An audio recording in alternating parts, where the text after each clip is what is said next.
The human prostate gland consists of epithelial cells that secrete into the luminal space into a duct connected to the urethra.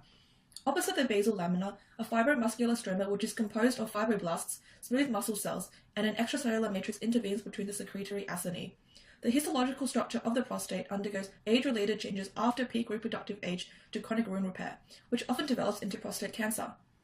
Prostate cancer is the most commonly diagnosed cancer and second leading cause of cancer-related deaths in men in Australia, so it is important to continue investigations for treating this prevalent disease. The hallmark of cancer that we are targeting from Hanahan and Weinberg's seminal paper is the resistance of cell death. Apoptosis consists of upstream and downstream signaling in counterbalancing the pro- and anti-apoptotic regulatory proteins. Healthy prostate cells accumulate zinc, which promotes downstream signaling to induce apoptosis. Malignant cells show decreased levels of zinc uptake due to downregulated expression of zinc transporter ZIP1, which also allows activation of ATP production for excessive cell proliferation.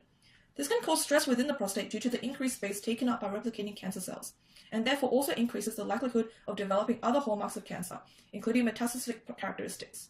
Our treatment will promote cell death by providing an alternate pathway to zinc transporter expression. Promoting ZIP1 expression to cause apoptosis is the goal of our treatment. Zinc homeostasis is controlled by zinc transporters ZIP and ZNT.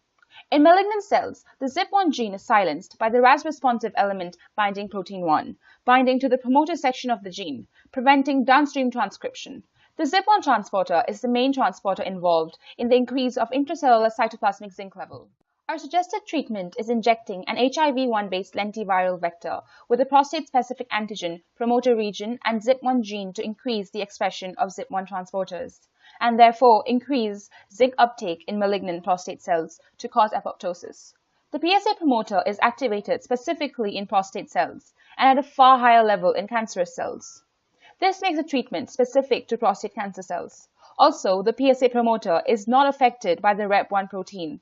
So the ZIP gene can be activated and therefore able to induce ZIP1 expression at high levels, causing apoptosis of cancer cells quickly. So far, the lentiviral vector has been successfully combined with the PSA promoter and fluorescent genes to show uptake and activation in various cell lines. The vector may need to be coated in a membrane protein, such as vesicular stomatitis viral envelope glycoprotein, to increase the vector infectivity and specificity. In malignant cells, there are low levels of zinc due to the downregulation of the zinc transporter, which inhibits the caspase cascade that promotes apoptosis in normal cells, and without treatment, this pathway is promoted. In normal prostate cells, zinc levels are maintained high and Krebs cycle is truncated, which is now inhibited in the cancerous cells. Through the ZIP transporters, the zinc enters the prostate cancer cells and increases the intracellular levels of zinc. This accumulation of zinc prevents growth and proliferation of the cells by inducing mitochondrial apoptogenesis via activation of the caspase cascade. This includes the activation of Bax mitochondrial interaction, in turn promoting Bax-induced pore formation. Zinc also increases the levels of Bax in the cells, increasing the mitochondrial pore formation. Upon activation of the mitochondria, cytochrome C is released, activating caspase 3, initiating the downstream cascade apoptosis of the cancer cells. Additionally, zinc inhibits aconitase, which prevents the oxidation of citrate to isocitrate, hence preventing the cells from entering the Krebs cycle. In cancer cells, there is no inhibition of aconitase, so the cell is able to produce ATP and increase the availability of energy for growth and proliferation. The increase in zinc uptake as a result of our treatment will prevent the conversion of citrate in the cytosol to acetyl coenzyme A via ATP citrate lyase, reducing fatty acid levels, indicating an inhibition of de novo lipogenesis, leading to an overall reduction in bioenergy for the cells. This process, therefore, also favors inhibition of growth and proliferation, which is another hallmark of cancer. There are several advantages to this proposed treatment.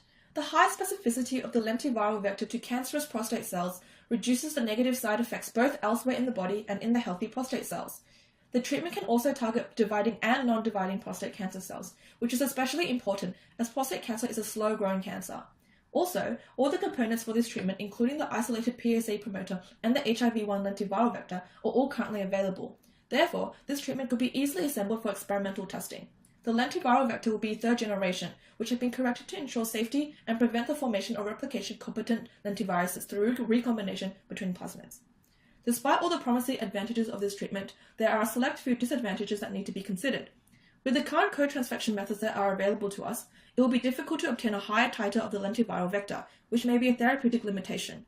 Additionally, the lentiviral vector method has been used only in vitro and in mouse in vivo models. Therefore, it is not yet known how a human or non-human primate immune system will react to such a therapy, and this will need to be investigated before clinical trials are to be considered. It is hoped that with the appropriate funding, this lentiviral therapy will be able to stop prostate cancer in its tracks and in the future save the lives of hundreds of thousands of men around the world.